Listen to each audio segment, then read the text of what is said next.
शेतकऱ्यांसाठी राज्य सरकारचा मोठा निर्णय। पूरस्थितीमुळे शेतकऱ्यांनी शेतीसाठी घेतलेल्या कर्ज वसुलीला 1 वर्षाची स्थगिती। सहकारी कर्जाचे पुनर्गठन करण्याचेही आदेश।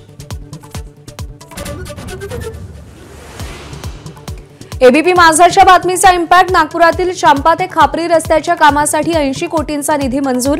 एबीपी माझाने बातमी दाखवल्यानंतर बावनकुळेंनी रस्त्याच्या कामाचं आश्वासन दिलं होतं। संभाजीनगरच्या वसतिगृहात एबीपी माझाचा रियालिटी चेक। काल पाल आढळल्याच्या घटनेनंतर आढावा घेतला। वर्षभरापूर्वी पालकमंत्री संजय शिरसाटांनी पाहणी करूनही परिस्थिती मात्र जैसे थे।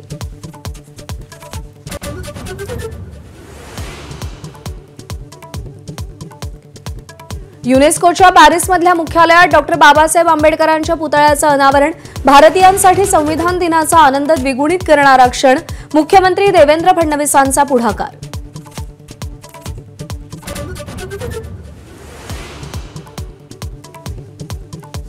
नवी मुंबईमध्ये 45,000च्या वर दुबार मतदार असल्याचं उघड। मतदार याद्यांमध्ये प्रचंड घोळ असल्याचा मनसे नेते गजानन काळेंचा आरोप। महिला प्रीमियर लीगचा आज दिल्लीमध्ये लिलाव। टीम इंडियातील विश्वचषक विजेत्या खेळाडूंवर लक्ष राहणार। हाँगकाँगच्या ताइपोमधील रहिवासी इमारतीला भीषण आग। 44 जणांचा होरपळून मृत्यू, 300 जण बेपत्ता।